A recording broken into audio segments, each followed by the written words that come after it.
सोचो, एक भिखारी रोज तुम्हारे सामने बैठा भीख मांगता है। मैले कुचेले कपड़े, जंग लगा कटोरा, सिर झुकाए चुपचाप बैठा रहता है। तुम उसे देखकर नजरअंदाज कर देते हो, लेकिन तुम्हें अंदाजा भी नहीं कि वो हर दिन जो पैसे इकट्ठा करता है उससे कुछ ऐसा कर रहा है जो पूरी दुनिया में मिसाल बन जाएगा। एक दिन जब उसकी सच्चाई सामने आई तो पूरा शहर हिल गया। आखिर कौन था वो, और क्यों उसने अपनी पूरी जिंदगी भीख मांगने में लगा दी? तो आखिर सच क्या था? आइए जानते हैं इस भिखारी की अनसुनी कहानी।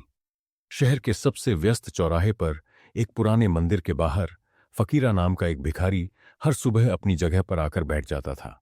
मैले कुचेले कपड़े, बेष्टी नेटी पीटे कश्मीर पे, बढ़ी हुई दाढ़ी, बिखरे बाल और हाथ में एक जंग लगा कटोरा। लोग उसे बस एक आम भिखारी समझकर नजरअंदाज कर देते थे। कुछ सिक्के डाल देते, कुछ हिकारत से देखते, तो कुछ तंज कसते। अरे, जब काम करने की उम्र है तो भीख क्यों मांगता है? लेकिन फकीरा चुप रहता। उसने कभी किसी से कुछ नहीं मांगा। वो बस सिर झुकाए बैठा रहता, और जब उसका कटोरा सिक्कों से भर जाता तो उठता और शहर की तंग गलियों में कहीं गायब हो जाता। शहर के लोगों को उसकी इस हरकत से कोई फर्क नहीं पड़ता था, लेकिन रघु, जो एक 12 साल का गरीब लड़का था, उसे यह सब अजीब लगा। रघु खुद स्कूल नहीं जा पाता था, इसलिए कचरे में से काम की चीजें इकट्ठा कर बेचता था। एक दिन जब फकीरा सिक्के लेकर उठा तो रघु ने चुपचाप उसका पीछा किया। फकीरा संकरी गलियों से होकर एक पुराने जर्जर मकान में पहुंचा। रघु ने खिड़की से झांककर अंदर देखा और उसकी आंखें फटी की फटी रह गईं। अंदर करीब 60 से 70 बच्चे पढ़ाई कर रहे थे। उनके कपड़े फटे पुराने थे, लेकिन उनके चेहरे पर खुशी थी। उनके पास किताबें, स्लेट और कुछ लकड़ी की कुर्सियां और टेबल रखी थीं। फकीरा अंदर गया और अपने कपड़े से सिक्के निकालकर एक बूढ़ी औरत को दे दिए। बूढ़ी औरत ने आशीर्वाद देते हुए कहा, भगवान तुम्हारा भला करे फकीरा, तुम्हारी वजह से ये बच्चे पढ़ पा रहे हैं। फकीरा मुस्कुराया और बोला, बस इन्हें पढ़ाते रहो अम्मा, यही मेरे लिए सबसे बड़ा आशीर्वाद है। रघु ये सब देखकर हैरान था। तो ये आदमी भिखारी नहीं है, ये तो अनाथ बच्चों की जिंदगी संवार रहा है। करोड़ों की संपत्ति थी, बड़ी हवेली, गाड़ियां, नौकर चाकर, सब कुछ। रघु हैरान था। तो फिर तुम भीख क्यों मांगते हो? रणवीर की आंखें नम हो गईं। एक दिन मेरे लालच और घमंड ने मेरी दुनिया छीन ली।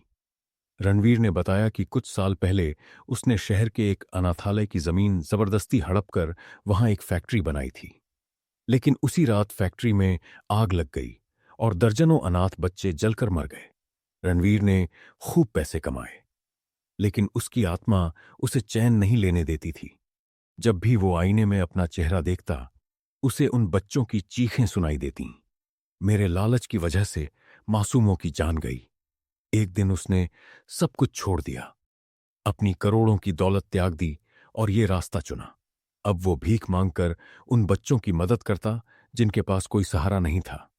एक दिन शहर में बाढ़ आ गई, कई घर तबाह हो गए और फकीरा के स्कूल में पानी भर गया। रणवीर ने अपनी जान की परवाह किए बिना बच्चों को वहां से निकाला, लेकिन खुद तेज बहाव में बह गया। जब लोगों को ये खबर लगी तो पूरा शहर अस्पताल पहुंच गया। अखबारों में छपा, करोड़पति से भिखारी बने रणवीर सिंह, जिसने अनगिनत अनाथों को शिक्षा दी। लोग हैरान थे। जिसे वो एक मामूली भिखारी समझते थे, वो असल में सबसे बड़ा दानवीर था। रणवीर की हालत गंभीर थी।